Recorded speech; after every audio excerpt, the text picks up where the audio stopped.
the Rambler Network.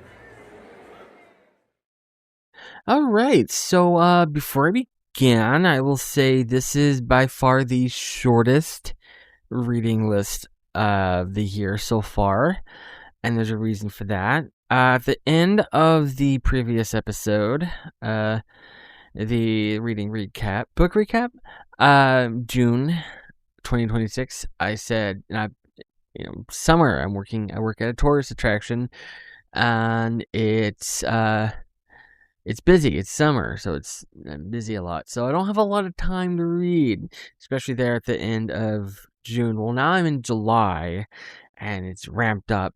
And so because I was so busy last month, uh, like the classics, like they weren't heavy. It's just considering what I was dealing with working all the time. It was heavy enough. And so that was kind of stressful. Like, I don't know if you could tell in the episode, I was kind of like, all right, crap, let's just get this over with. Um, and so I decided for July, even though there's no theme, there was again kind of a theme, and it was, um, there was a specific way I was going to word it. I want to say chill. It's like no, like less stress is kind of, I think of it as kind of a reset month, like a mental reset, because like I didn't want to do anything too stressful because it's been busy with work and everything. So I basically did either comedic books or like really light books, and I've got five. I only had five. One of them, the last one, I actually took the entire second half of the month, and it wasn't even a long book. It's just I've been so busy. Okay, so let's start. The first book I read this month, audiobook, um, number 71 for the year. You Might Be a Zombie and Other Bad News by Crack.com. Read by John Heller. Started the 1st of July, finished the 4th of July. I've actually read this one a few times. I used to be a huge fan of Crack.com. I used to read all the articles, and like I had the app, and yeah, I had an account, and I would comment some of them. I was like a huge fan of Cracked. I actually physically owned this long ago, back when the book first released. I don't have it now. But then Cracked went through some changes like 10 years ago or so, maybe a little longer ago, and it's not the same. Like, it just doesn't. Every now and then, like every couple of years or so, I'll go on and I'll read a couple articles, and I'm like, it doesn't feel the same. In fact, they don't even have an app anymore. I mean, obviously you can do like a web app where you can like save a web page as an app, and it works. There's some sites I have saved like that. Hang on, I think I have Crack saved like that. Let's see. Yes, I do. Let me check it out. Tonight show starring Jimmy Fallon got caught cribbing an iconic South Park joke. Cracked goes mask off at sent. Oh yeah, see, it's not the same kind of articles. They used to do like listicles, and now they're like actual articles. And I don't know. Oh wait, 18 of the funniest tweets from Wednesday, July. Okay, that's. Never mind. Yeah, that's just articles. It's not the same. I miss the old Crack. Uh, anyway, yeah, this was a good book. It's basically, if you like classic Crack, or if you missed out on it, this book is like a perfect encapsulation of classic Cracked.com. And I mean, it's not even classic Cracked, because like it was, Crack.com is a continuation of an old magazine. Like Crack magazine was in competition with Mad Magazine, like back way back long ago. I want to say the 50s, maybe not even that far back. I don't know how far back, but like, Mad Magazine, I think Mad Magazine was the 50s, because I think they mentioned it in The Iron Giant, and that takes place in the 50s. But yeah, no, like Crack.com, Cracked Magazine was like, they're like a competitor to them. and then they started to go under, and then I think in 2005 they started the website, and then it like really blew up, like 50 years after they started. Better late than never. um, so like when I say the classic crack, I don't mean like the literal classic crack, because I can't words. You know what I mean? You know what I'm trying to say. That specific era of cracked, that specific era of cracked is encapsulated in this book, and I really like it. I think they have a second book. I don't remember. This was the main one I remember.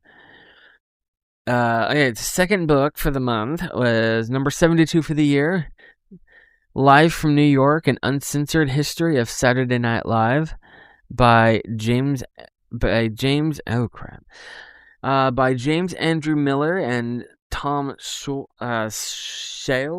read by Paul Hudson and Christina Delane. Started the 4th of July, finished the 10th of July. I also owned this one physically. I own the original version. This version, I'm glad they did this. It was updated for the 40th anniversary. The original version, I think, came out in the early 2000s, because I think I bought it in 2006, and it stopped a few years before then. I think. I don't remember, but I read it, and I've always been a fan of SNL, and I've been a huge fan of SNL like my whole life, and like the history of it has always been kind of cool, and yeah, I've always been fascinated with the history of SNL, and this book really dives deep into, well, not like every single thing, because like there's a lot. At the time there was 40 years, and that's a lot, but it delves into a lot. Like it tells you like pretty much everything you would want to know, and I highly recommend it. Book 73. The last 3 books are like really light books.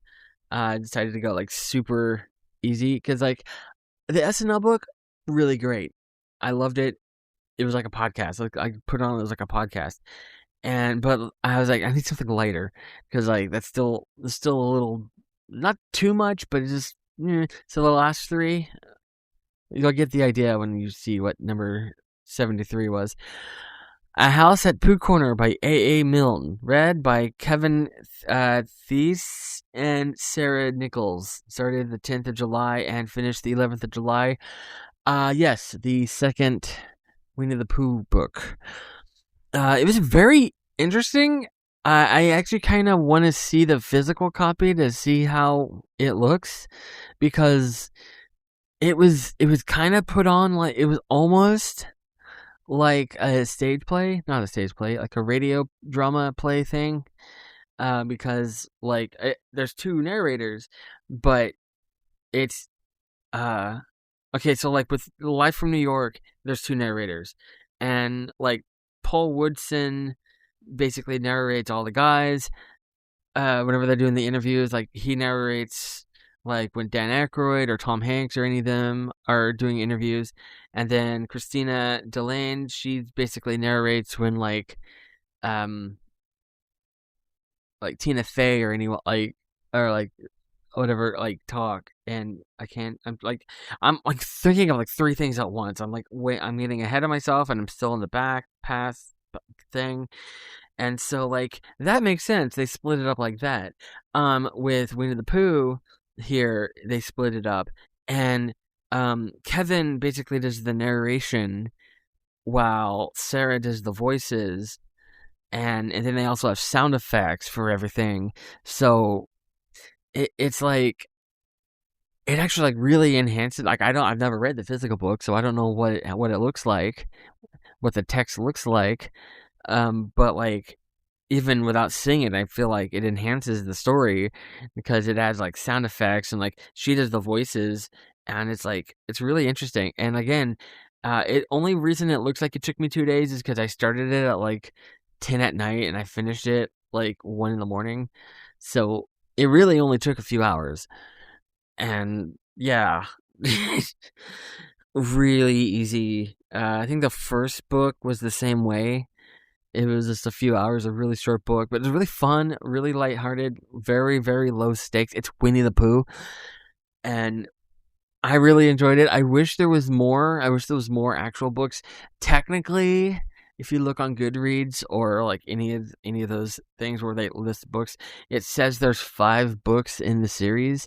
There's really only 2, because the other 3 are books of poems. Books of poems, and 2 of them only mention Winnie the Pooh in one poem, and they're not actual like Winnie the Pooh books. The like Winnie the Pooh and A House at Pooh Corner are actual narrative Winnie the Pooh books. So there's really only 2 Winnie the Pooh books, and I wish there was more because they're so fun. Number 74, Anne of Avonlea by Mary Maud Montgomery, read by Tara Ward, started the 11th of July and finished the 17th of July. Yes, the second Anne of Green Gables book. Like I said, the last time I read one of these, when I read the first one, huge fan of Anne of Green Gables. I've only ever read the first book, though. I've only read the first one. I know there's a bunch. See, the first one covers her childhood, and I know the books go on and tell like her whole life story when she's like older, and I don't know anything about it. I've never read past the first one until now. And it feels like a direct continuation. Like, it feels like I have read it, and even though I haven't, it's just Anne of Avonlea. It's just more stories of Anne and Avonlea, and honestly, like, I liked it for what it was, but I hope the other books do other stuff, like have her move away from Avonlea and have a life or do something, because it was fun. It was like return. It's like, I don't know. It's like playing it safe almost. Like, oh, I want to write more Anne stories. I'm gonna make it safe. It's just more of the same in a good way. It felt like a natural continuation, but I hope the further adventures of Anne Shirley change it up a little. If the third one is just more of Anne in Avonlea just going from day to day, and she's just a little older, I'll probably be like, how are there like 12 of these? I don't know if there's 12. I don't remember how many there are. I mean, if there's that many and it's just more of the same until she's old, I'll probably read it. Um, but for what this one was, I liked it. I enjoyed it. And so for the final book of the month, book 75, um, actually kind of an interesting story with this one. I technically read it twice. I'll get to that. It's The Marvelous Land of Oz by L. Frank Baum, read by Tara Sands. Started the 17th of July, finished the 28th of July.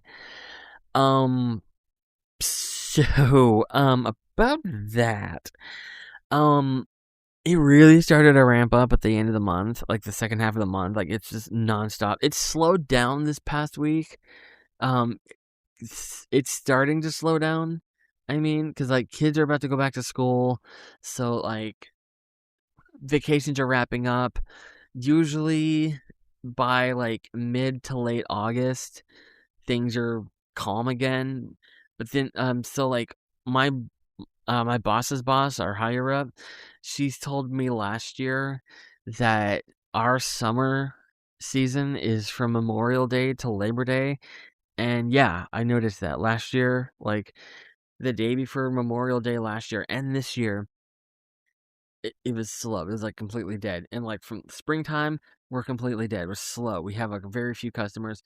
And then the day before Memorial Day, we got hit and it just stayed. And then Labor Day, we got hit. Just every day, just always busy.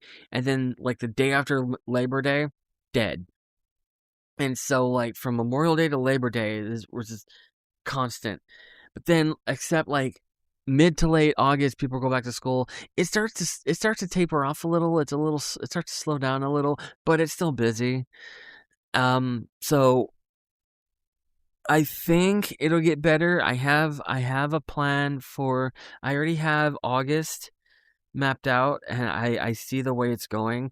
So for the first time ever, I also started to map out September. Um, and that'll make sense when I get there. I don't like spoiling. I don't like saying ahead of time what my themes are. I've already mapped out the whole year. Themes, like every other month is a theme. Um, like last month was Classics Month. I had that mapped out from the beginning of the year. I know what next month is, and October and December. Those are all themed months. I think it's obvious what October and December are going to be. So it's like, oh yes, October is going to be romance novels month. Yeah. What else? What else were you expecting? No, it's. I think it's obvious what October is going to be.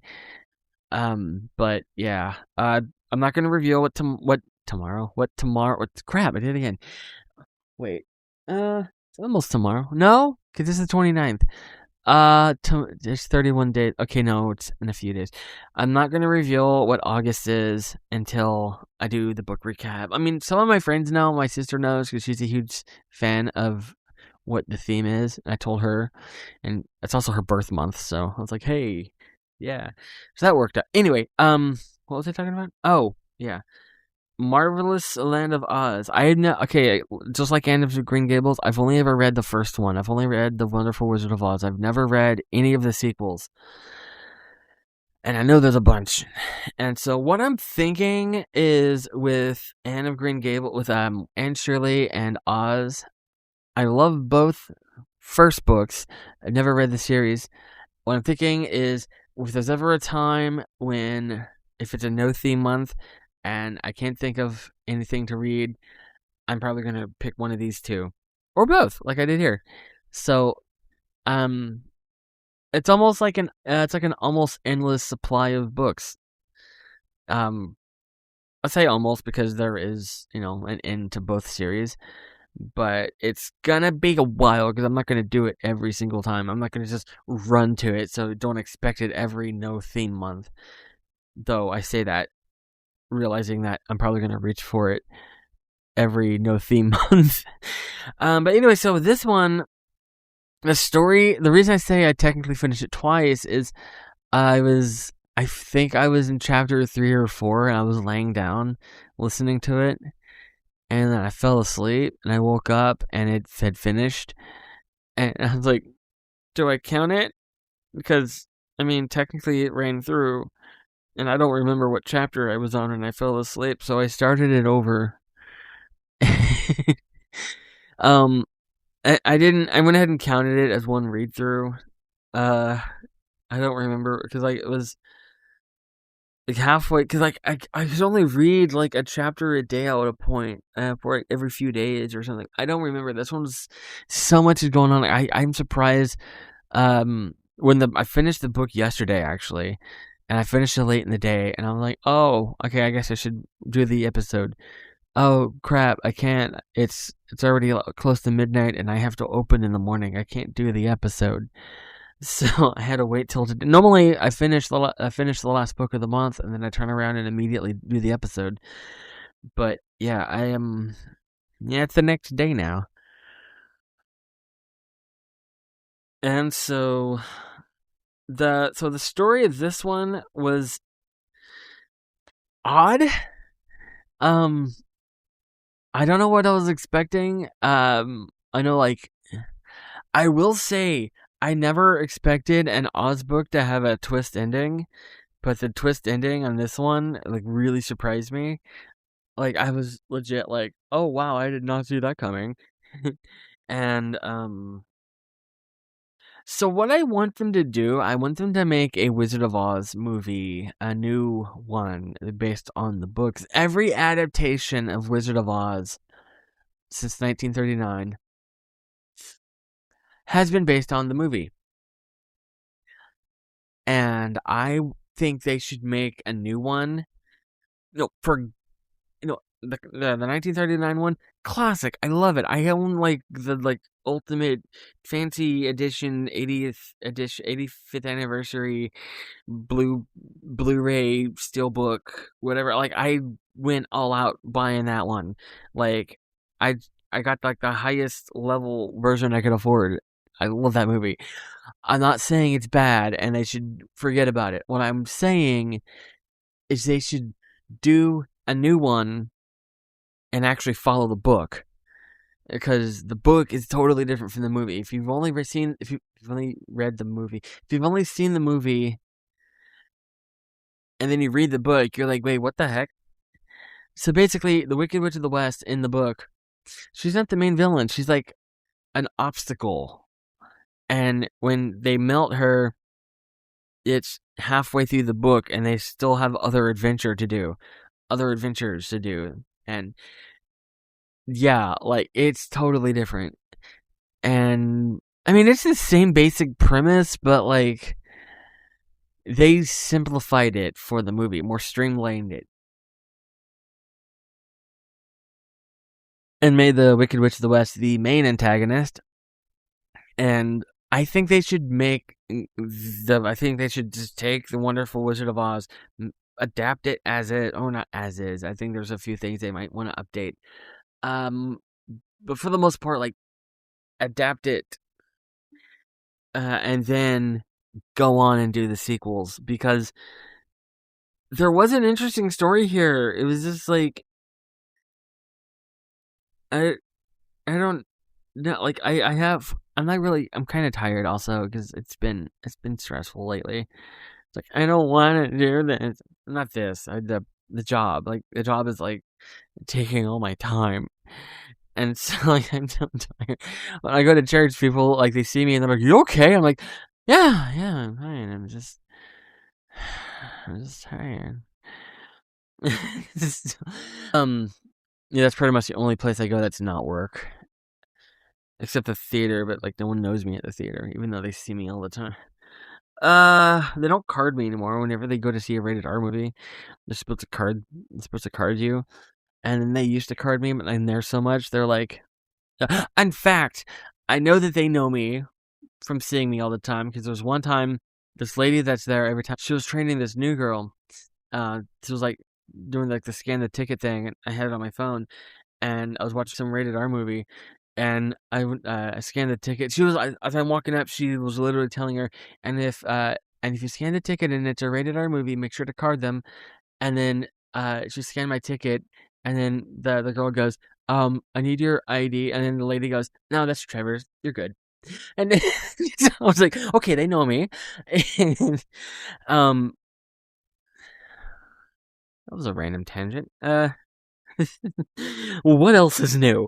Yeah, it's almost like this show's called Rambling Rambler or something. But yeah, this one took me half the month. Technically, once I restarted yeah, because like when I fell asleep listening to it, I started it the 17th, and I think might have been like the 19th or 20th when I fell asleep, and then I started it over the next day. So like, yeah, I guess it's inaccurate now to say the 17th or the 28th, but like, I'm not changing it because it was the same book. It doesn't count. It counts in the sense that I was reading the same book those days, but it doesn't count as in it wasn't two separate reads. It's like 75, Marvelous Land of Oz, 76, Marvelous Land of Oz. That's not how I'm counting it. I also could have just not said anything and like, oh yeah, I read this in one sit through. That took 2 weeks to do. See, I don't know. There is another thing, since this is kind of a HUD show for Rambler Network. I will. Okay, I'm putting the phone down. Those are all the books. I have nothing more to say about that.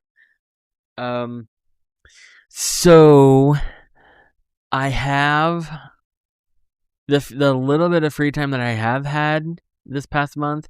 I've actually I do have some good news. I have fully recorded all 10 episodes of Oddly Pacific 2. That is up and ready to go. It'll go live on the 26th of August, 2026. Imagine I like schedule it a whole year in advance. Like that would be like, really planning it out. I would love to do that. I'm trying to record seasons a whole season ahead, and then suddenly I'll be like 2 or 3 seasons ahead. Like it's 2026 and I've recorded out through 2028. I don't have to do anything for a few years. And then 2028 comes and I'm like, crap, I forgot how to record. So probably not going to happen. Also, with Casablaga's silent treatment, I have just a few episodes left to record. So like something I learned from last year recording, because I was up until last year I was recording just a couple episodes ahead, and then last year I was recording months ahead. And so last year, like, I did the Halloween movies and the Thanksgiving movies. And so in my mind, I'm thinking, okay, Halloween's done. Now to the Thanksgiving time.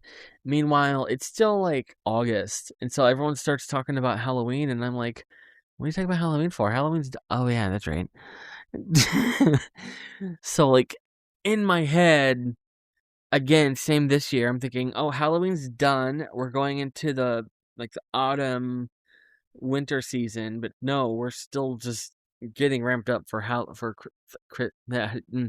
can't words again. No, we're not ramping up for summer. We're at like peak summer right now. It's July 29th. July 29th. It is like middle of the summer. And in my mind, we're in November. Because I am that far ahead on Casablanca. Mm. So when you listen to the Halloween episodes and the November episodes, just know that was recorded in July.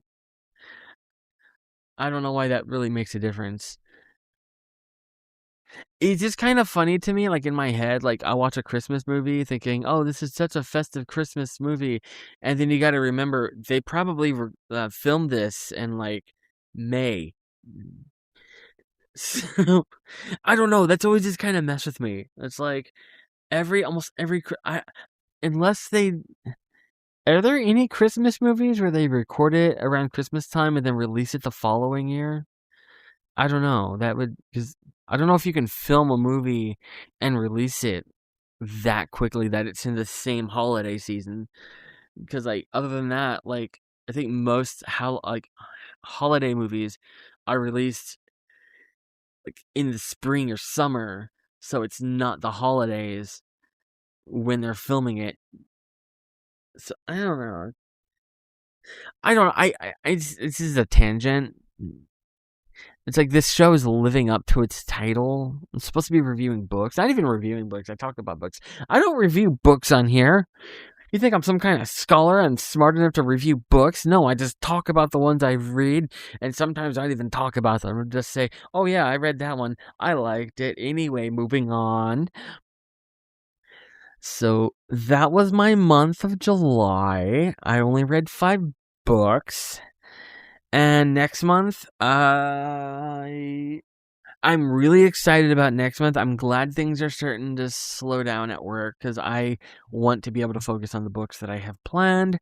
I am excited, and I actually have had 2 people, one or at least 2 people ask me about, it's like, there's something you haven't been reading, and I want to know why you haven't been reading this very obvious thing you should be reading.